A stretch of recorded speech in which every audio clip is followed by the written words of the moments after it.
चाणक्य की एंट्री बहाना, शाहाबाद निशाना। बिहार की राजनीति चुनावी मोड में है। ऐसे में सारी पार्टियों ने अपनी अपनी कमर कस ली है और तैयारियां जोरों पर है। अगर बात बीजेपी की जाए तो बीजेपी के चाणक्य की एंट्री होने वाली है। बता दें कि 18 सितंबर को गृह मंत्री अमित शाह बिहार आ रहे हैं और शाह के इस दौरे को क्यों इतना महत्वपूर्ण माना जा रहा है, आज हम आपको इस वीडियो में बताएंगे और यह भी बताएंगे कि शाहाबाद और बेगूसराय को साधने की शाह की चाणक्य नीति क्या है। नमस्कार, मैं ओमशील और आप देख रहे हैं यंग भारत न्यूज। दरअसल 18 सितंबर को अमित शाह बिहार आ रहे हैं। वो बिहार दौरे पर रहेंगे और इस दौरे के दौरान वो शाहाबाद और बेगूसराय का दौरा करेंगे, जिसमें वो तमाम कार्यकर्ता से मिलेंगे, तमाम जिला अध्यक्षों से मिलेंगे और तमाम वो पार्टी के पदाधिकारियों से मिलेंगे जिनको जिम्मेदारी दी गई है बिहार चुनाव की। और ये जानने और ये समझने की कोशिश करेंगे कि आखिर चल क्या रहा है। ये दौरा इसलिए महत्वपूर्ण है क्योंकि शाहाबाद एक ऐसा क्षेत्र है जिसको अगर देखा जाए तो 2024 के चुनाव में तो 2024 के चुनाव में शाहाबाद की सारी सीटें भारतीय जनता पार्टी या यूं कह लें एनडीए के हाथ से निकल गई थी। चाहे वो हम बात करें आरा की, बक्सर, सासाराम हो या औरंगा हो, ये पूरा क्षेत्र एनडीए का मजबूत गढ़ माना जाता था। लेकिन 2024 लोकसभा चुनाव में एनडीए का सुपड़ा साफ हो गया। अब सवाल यह है कि इस क्षेत्र में क्या अमित शाह नीति अपनाते हैं, उनकी क्या चाणक्य नीति होती है, क्योंकि सबसे बड़ा सवाल इस क्षेत्र के लिए यह है कि यहां पर बहुसंख्यक तादाद में कुशवाहा वोट्स हैं, राजपूत वोट है और इन्हीं दोनों जातियों के वोट को साधने के लिए सारी पार्टियां कोशिश करती है और इन्हीं दोनों वोट को तवज्जो देती है। लेकिन अगर इस क्षेत्र की बात करें तो इस क्षेत्र में कुछ सालों से कह लें या फिर कुछ लोकसभा और कुछ विधानसभा चुनावों से ऐसा प्रतीत होता है कि राजपूत वोटर्स और कुशवाहा वोटर्स एनडीए से और खास तौर पर भारतीय जनता पार्टी से नाराज चल रहे हैं। आखिर उनकी जो मानसिकता है उसको बदलने या यूं कह लें अपने फेवर में एक माहौल बनाने की कोशिश अब अमित शाह द्वारा किया जाना है।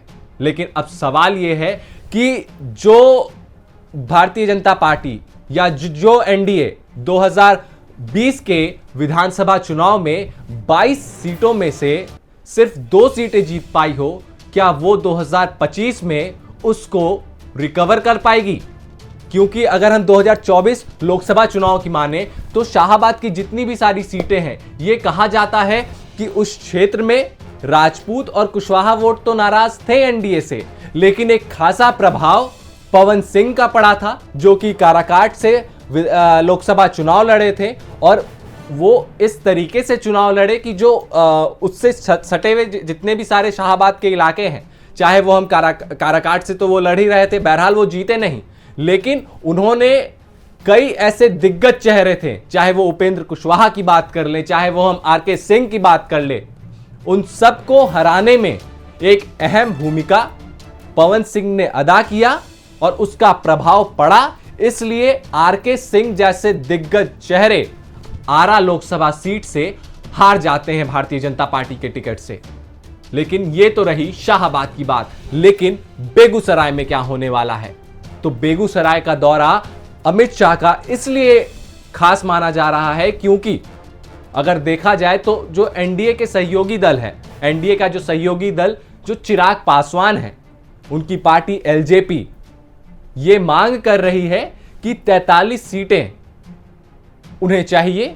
अब उनका दावा कितना जमीन पर मजबूत है वो देखने के लिए अमित शाह पहुंच रहे हैं और यह भी जानने के लिए क्या उनकी पार्टी इतनी मजबूत है, क्या उनका संगठन इतना मजबूत है कि वो सारी सीटों पर 43 सीटों पर वो लड़ लें।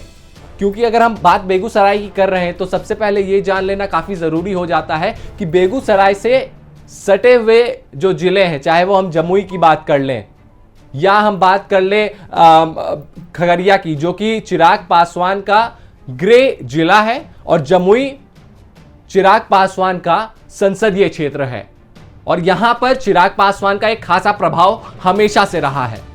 तो उसी को देखने, उसी का नापतोल करने अमित शाह पहुंच रहे हैं और जो चिराग पासवान द्वारा प्रेशर बनाया जा रहा है, प्रेशर पॉलिटिक्स किया जा रहा है कि उन्हें 43 सीटों पर चुनाव लड़ना है, तो आखिर अब इस दौरे से यह पता लग पाएगा कि आखिर चिराग पासवान को कितना सीट मिलता है।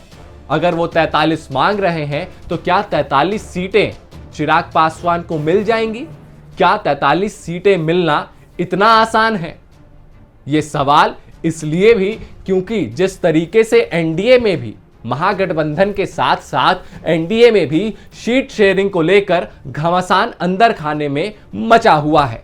लेकिन सवाल यह है कि पहले भारतीय जनता पार्टी की ओर से बीएल संतोष, जेपी नड्डा और प्रधानमंत्री का दौरा होता है, उसके बाद चाणक्य नीति को धरातल पर उतारने के लिए अमित शाह यहां पर पहुंचते हैं, वो काफी महत्वपूर्ण हो जाता है। तो आपको क्या लगता है इन सारे मसलों पर कमेंट करके जरूर बताइएगा, क्योंकि प्रधानमंत्री जिस तरीके से सीमांचल के जितने भी वोटर्स हैं उनको साधने की कोशिश करते हैं पूर्णिया से, वहीं बीएल संतोष हो या जेपी नड्डा हो, वो भी संगठन को मजबूत करने में लगातार जुटे हुए हैं।